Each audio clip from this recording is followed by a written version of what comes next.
Um dos livros mais belos que eu conheço chama-se O Livro de Mirdad, de Michael Naimi. É um autor na época de Hermann Hesse. E nesse livro, Mirdad, o protagonista, diz uma frase que eu nunca esqueci.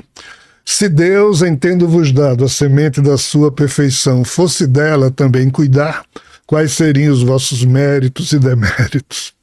Então os espíritos dizem, ó, Deus, esse Deus aí, não é o bíblico nem o bramânico.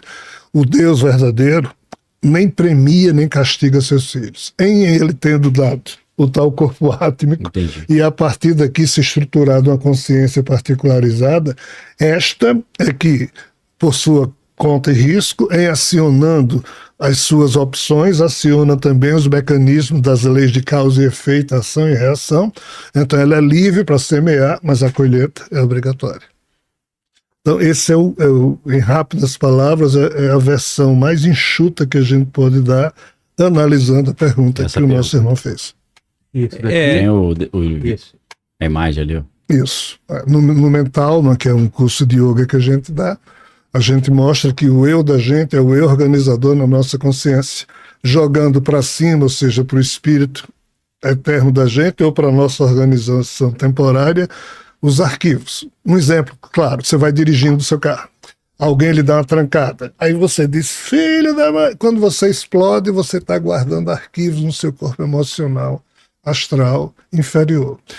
Mas se você está dirigindo seu carro, alguém lhe dá uma trancada, você diz, putz, eu também já fiz essa besteira. Ou seja, se você tem uma postura consciencial elegante, aí você enriquece o seu corpo búdico emocional superior. Nossa, eu tô precisando enriquecer esse corpo búdico. Por isso que eu chamo do eu organizador da consciência pessoal.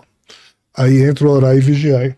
Isso, incessantemente que o inimigo que está ao redor rugindo como um leão procurando a quem tragar, né? Só que a Bíblia também diz que o anjo do Senhor acampa ao redor daqueles que o temem e os livra, né? É claro que temer a Deus, o João acha uma coisa, né? Ter medo de Deus, né? Mas não é um temor de eu tenho medo de Deus, igual assim como eu respeito meu pai, eu respeito a Deus. Fazer isso de uma boa pedagogia. 10 mandamentos, né? Não matar, não adulterar e tal, roubar, né? Aí se vocês quiserem ir já para anjos e demônio, por que dá que pra isso encaixar, acontece desse jeito, e orar e vigiar? Porque, em tese, Jesus, em um dos tais livros que ele falou a Maria de Madalena e a outros apóstolos que terminaram se ombreando logo após a sua crucificação, e um deles foi Bartolomeu. Bartolomeu foi alguém que teria escrito esse livro chamado Evangelho de Bartolomeu. E quando Jesus aparece para ele ressuscitado, ele cai no choro e diz, mestre, me perdoe, eu fugi na hora que você foi preso, só João ficou com você, todos nós outros fugimos. Mas mestre, eu fugi, mas eu me escondi e de longe eu fiquei olhando para você na cruz. E entre as lágrimas, uma hora em que eu enxuguei meus olhos, eu vi que você desapareceu da cruz, para onde é que você foi? Aí Jesus diz, eu dei 500 passos em relação ao interior da terra, porque eu fui liberar as almas dos humanos que desde a época do pai Adão, Belial e Hades, ou Hades, vão guardando no Tártaro, e eu fui lá abrir essa porta, e finalmente as almas dos humanos que colecionavam arquivos ruins, que Belial e Hades pegavam, agora estão liberados, blá blá blá blá blá blá blá blá. Foram libertos. Isso aí eu concordo também, isso aí é bíblico, né? Foi o centro da terra, ele levou cativos os cativeiros, né? E aí quem tava no inferno foi pro seio de Abraão, né? Aí desde então passou o livre-arbítrio dos humanos, ver como é que organiza a sua consciência. É verdade. Cada um sendo julgado pelas obras, né? E nesse ponto as religiões servem como fator pedagógico, fator educativo para tentar semear nos seres humanos. Limpar essa sujeira aí, né? E aí vai do exemplo que cada... Sabe um link agora que eu pensei aqui, Vilela, entre os alienígenas e tudo que a gente está falando? Eu tenho uma leitura do Agostinho, que você citou, o Agostinho de Hipona, que foi talvez tenha sido por causa de Agostinho que alguns aspectos mais interessantes não entraram na Bíblia. Por quê? Aí vem até, em vez de você pensar, o gnosticismo estava atuando contra o cristianismo, mas nesse sentido atrapalhou, eu creio. Por quê? Agostinho tinha sido gnóstico, depois ele se converte ao cristianismo. E eu creio que o livro de Enoque, e aí é o link que eu estou fazendo, quando o livro de Enoque diz que os vigilantes, né, liderados por Samyaza, quiseram se tornar carne, entrar num corpo, ter a experiência do corpo, isso fundiu ali a concepção de Agostinho, a concepção gnóstica, porque ele pensa assim, peraí, um ser etéreo, espiritual, não vai querer vir para a matéria, é se rebaixar demais. Então ele, em tese, tá, isso aí não é nem fofoca espiritual, fofoca minha que eu tô jogando aqui. Ele retirou grandes porções do livro de Enoque que estariam na Bíblia, devido à sua visão gnóstica, não aceitando que um ser de uma dimensão superior espiritual ia querer virar e ter experiências carnais. Então aí entra, se a gente for pensar a questão dos filhos de Deus, filhos dos homens, né? Os Nephilim, né? Então, por que isso não entra na Bíblia, essa história de Nephilim, que às vezes tem a ver com a abdução alienígena, porque sempre a coisa mais comum em relatos de abdução alienígena é uma mulher falar que fizeram experimentos com seus órgãos reprodutores. Então parece que tem algum tipo de coisa de reprodução nesses relatos. Eu creio que essa parte de Enoque não entra na Bíblia por causa de um resquício gnóstico em Agostinho, que achou inconcebível um anjo, na visão dele, ainda que fosse um anjo caído, querer virar um ser material. O que você acha dessa história? Eu tô tentando encaixar com alienígenas, né? Eu percorro caminhos diferentes. Sim. Porque assim, quando Jerônimo, entre os anos 388 e 392, concluiu o trabalho de moldar, de traduzir do hebraico, aramaico, grego para o latim, já que agora o cristianismo ia ser o catolicismo, tinha que ser falado na linguagem do Império Romano, né? O que é que Jerônimo fez? Ele pegou as 21 epístolas, 17 de Paulo, as outras de Pedro e blá blá blá, pegou os 4 evangelhos, como a gente viu, Apocalipse, Atos, somou 27. 27, Novo Testamento. Mas o que é que ele fez com o Antigo Testamento? Encaixou mais livros, né? Não, ele pegou a Septuaginta, sim, encaixou mais livros. A Septuaginta, que é a tradução grega. Que é a tradução grega. E colou ali. Mas aí qual o problema? Sabe quantos livros tinha na Septuaginta? 47. Entendi. Eram os 46 livros que hoje tem no Antigo Testamento, mais o livro de Enoque. Entendi. Mas... A Septuaginta tem o livro de Enoque? Tem. São 47 livros. E o Antigo Testamento é a Septuaginta menos o livro de Enoque. Detalhe, pois é. Então, assim, eu, na época de Agostinho de Hipona... Não foi Agostinho? Você acha que tirou? Não. Foi o Jerônimo? Nem chegou. É porque ele já não existia mais. Tá. E, de alguma forma, algum processo histórico que a gente não conhece, sumiu. A Septuaginta foi produzida no século II a.C. 70 sábios. 70 sábios judeus na língua grega, transformaram para a língua grega e adaptaram. Então, assim, sumiu o livro de Enoque. O livro de Enoque, em 1776... Mas você acha que sumiu porque alguém sumiu com ele, né? Queimaram de propósito. Assim... Ou foi a Alexandria que queimou tudo? A biblioteca de Alexandria. Aí entram diversos problemas que pode ter sido um caso trivial, tipo Alexandria. Acidente ou algo proposital? Ninguém hoje sabe. Entendi. O que se sabe é que sumiu. Enoque ficou sendo falado, mas ninguém encontrava mais livros de Enoque. E a coisa é tão violenta que só em 1776, um explorador escocês chamado James Bruce, na Etiópia, encontrou restos de um livro de Enoque. Em 1846, o professor Sokolov, na Biblioteca de Belgrado, encontrou restos de outro livro de Enoque. Hoje nós temos 2 livros de Enoque, o livro de Enoque e o livro dos Segredos de Enoque, que são exatamente fragmentos, que são esses 2 aqui. Mas eu, na época de Agostinho de Hipona, eu não sei se Agostinho tinha como ter acesso aos livros ou só as notícias lendárias. Entendi. Por isso eu não penso que tenha sido necessariamente ele que... E se ele tivesse olhado a Septuaginta, por exemplo, falou, tira esse. Será que Não pode ter sido, porque Pode- estava na Septuaginta, segundo essa Pode leitura, sim, né? pode. Mas assim, nós não temos. Sim. É opinião.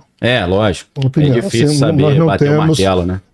Apenas assim, espiritualmente, agora eu vou para a fofoca Sim. espiritual. O que na espiritualidade se comenta é que o livro de Enoque foi retirado. Por quê? Porque na análise de 4 cardeais ou padres da igreja na época, né, entre eles Santo Anastácio, Uhum. Enoque terminava aparecendo no Antigo Testamento mais do que Jesus.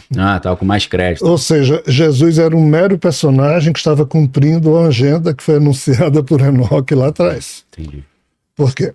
Enoque é o 7º patriarca que é levado a conviver com Deus, retorna, dita para o seu filho Matusalém 366 366 livros, onde ele cita a questão de Jesus e a vinda do Messias depois. Então Jesus é anunciado por Enoque. E Enoque, entre aspas, pontuou mais a Bíblia, o Antigo Testamento, que é propriamente Jesus, porque Jesus só aparece depois que nasce. Então, assim, segundo Anastácio e outros, parece que eles tiraram isso, convenceram Jerônimo a tirar. Isso é mais um dado que me leva a pensar Sei. que ou Agostinho também fazia parte desse grupo, ou eu não saberia lhe dizer. Mas o que é que eu sei? Que em 376, Anastácio escreveu, publicou lá junto com Damaso uma ordem, mandando o quê? Destruir todos os livros que fossem considerados gnósticos, que era a produção de Maria Madalena. Os monges do monastério de São Pacômio, lá no Egito, estavam traduzindo para o copta esses livros. Quando eles souberam disso, eles esconderam em Nag Hammadi o trabalho deles. Depois. Isso ficou desde o século IV até agora, no século XX, quando encontraram os manuscritos de Nag Hammadi escondidos. E assim, dos 13 rolo de papéis, 52 manuscritos que hoje existem, é o que sobrou, porque a turma que encontrou isso, que eram pastores beduínos, eles, um frio louco lá no deserto, eles encontraram isso dentro de uma caverna e toda noite faziam uma fogueirinha. Aí, só no fim de semana, quando um deles foi a um vilarejo comprar comida, aí o cara lá da loja disse: como é que vocês estão aguentando esse frio? Não, a gente encontrou lá umas coisas e estamos queimando. Uns papiros, aí o dono da loja foi lá, comprou. Ou seja, isso que a gente tem hoje é o que o dono da loja comprou. É a sobra do churrasco lá. Sobra do churrasco. das fogueirinhas. Então, assim, tinha coisas de Enoque aqui também. Ou seja, em vários momentos tem essa coisa de Enoque. E tem mais um detalhe. No livro de Enoque, que sobrou, há sim exatamente esse relato de que Enoque fala, de que quando ele era levado para o primeiro céu, segundo céu, ele viu vários tipos de anjos, já que a gente está falando de anjos, exato. Vários tipos de anjos presos por ordem de Javé, por ordem de Deus. E o pior, quando Enoque vai sendo levado em cada céu, os anjos dizem: Enoque, interceda por nós junto a Deus. Aí Enoque dizia: mas vocês são anjos, como é que vocês estão pedindo a um humano? Olha bem a história, para um humano interceder junto a Deus por vocês, tem alguma coisa errada aqui nessa... Mas é isso que o livro de Enoque mostra. E mostra também alguns anjos conversando com Enoque, e Enoque termina traduzindo isso nesses livros, tipo Gabriel e Rafael conversando. Mas você não acha que foi muito dura a decisão de Javé de deixar aqueles anjos presos até o fim da eternidade, coisa que vale? E assim, aqui temos um problema, porque o pai de Enoque foi Jared. E a Bíblia diz que na época de Jared os anjos desceram à terra e habitaram com as mulheres da terra, que bate com a questão de Enlil ficar pé da vida com os Anunnakis que desobedecem. Né? E quem é Enlil? Aí, se a gente pegar a tradução da Bíblia em inglês, logo no Gênesis, lá no início, houve um tempo em que os Nephilim estavam na Terra. Eu estou indo para aquilo que você falou. A palavra hebraica é Nephilim mesmo. Mas quando você traduz isso para a língua portuguesa, como é que fica? Os gigantes. Houve um tempo em que existiam gigantes na Terra, aí ou seja, descaracteriza a questão extraterrestre. Né? Sim. Então, assim, Enoque falou dos Nephilim, de anjos, e falou de outros tipos de anjos, mas como isso sumiu, nós perdemos a referência correta. Então não dá para a gente saber com certeza muita coisa. Eu vou levantar uma tese aqui interessante.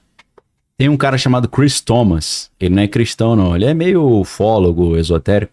E ele escreveu um livro, não me lembro exatamente o nome do livro, que ele diz, eu tô puxando aqui que você falou a data de 1776. Ele diz que em 1776, alguns alienígenas conseguiram acessar a Terra ou a nossa dimensão, e eles chegaram aqui na Terra e montaram um plano de criar uma narrativa de que eles são os criadores dos seres humanos, para que eles no futuro consigam governar a Terra e subjugar os humanos. Só que para isso eles perceberam que eles teriam que alterar o registro fóssil e arqueológico e tal. Então eles voltaram no tempo, criaram aquelas tábuas cuneiformes que o Zecharia Sitchin escreve, e eles se colocaram como esses criadores da humanidade. Só que aí eles perceberam que, independente dessa fraude que eles fizeram, dizendo que eles são os criadores e não o Javé, eles teriam que alterar o registro acástico. Porque quem tem a espiritualidade poderia ler a história real no registro e ver que o que está ali nos materiais é forjado. E seria por isso, e a única maneira de fazer essa alteração do registro acástico seria por meio da Arca da Aliança. Então foi por isso que Deus sumiu com a Arca da Aliança para que não fosse alterado esse registro acástico. Então eles não conseguiram alterar e estão continuamente procurando. Seria esse um dos motivos pelo qual Hitler também estava procurando, teria uma relação com isso. E ele diz que esses seres que ele chama de vilões, né, que parece vilão em português, né, V-E-L-O-N, vilão. Eles se aliançaram com famílias humanas para que elas criassem essa história, essa narrativa de que esses seres são os criadores, para que no Apocalipse, no final dos tempos, eles aparecessem dizendo: não foi Yahvé que criou, fomos nós, vocês devem obediência a nós, porque vocês eram macacos e a gente adaptou vocês para fazerem serviço aí, principalmente procurando ouro para nós, né? Então vem aquela teoria meio Illuminati de que tem seres humanos muito poderosos com dinheiro infinito. Tem a ver com problemas dos três corpos, Vilela, lembra? Que os alienígenas estão chegando para dominar a Terra, escolheram uma elite e falaram: vocês têm dinheiro e tudo à vontade, prepara a humanidade para quando eu chegar eles me aceitarem como os salvadores, né? Então eu achei uma teoria louca, só que é uma teoria interessante que mostra um pouco mostra a realidade do registro acástico, que eu acho interessante, e mostra que muita coisa do mundo espiritual é, na verdade, uma fraude, né? Por isso que vem as fofocas espirituais, né? E essa ideia de não ter certeza. Então, esses alienígenas estariam se preparando. Aí, eu não sei exatamente se o comandante Astar entra nessa categoria, mas entra aquela ideia que eles estão esperando o momento certo para chegar na Terra, fazer a Terra evoluir para uma nova fase evolutiva na Era de Aquários ou na Era de Horus, segundo Crowley. Mas, na verdade, isso eles estão se passando como Enlil, como esse criador, aí mistura com os Anunnaki, mistura com os Nephilim, e é um pouco a tese do filme Prometeu, lá da série do Ridley Scott, os né? Engenheiros lá? Os engenheiros que criaram os seres humanos, né? Mas depois arrebenta com os seres humanos também. Então, existe uma tese de que eles estão chegando e vão se passar pelos criadores para tentar dominar a Terra, que saiu, eu não sei se você chegou a ver, tem uma trilogia de livros chamado Problemas dos Três Corpos, né? Vai um pouco nessa linha, né? De que... Delicioso. Tem até uma história muito interessante ali de que os seres humanos estão desenvolvendo ciência ao ponto de lutar com eles. E aí... porque eles demoram 400 anos para chegar aqui. Eles falam assim: a gente está avançado tecnologicamente, mas em 400 anos, vendo quanto o ser humano está exponencialmente avançando, quando a gente chegar aqui, eles vão ter uma tecnologia superior à nossa. Então eles arranjam um jeito de estacionar a nossa ciência para não evoluir. Matando ou embaralhando as pesquisas científicas, né? Para elas não... Melando as pesquisas. Para elas não Essa é a principal tese dos três corpos, né, da série. Formidável. Não é interessante isso? Eu escuto essa história, eu sinto que tem algo real além nisso. de interessante, bate terrivelmente com as entrelinhas dos fatos que nós humanos deveríamos conhecer. Isso aqui é assustador. Sim.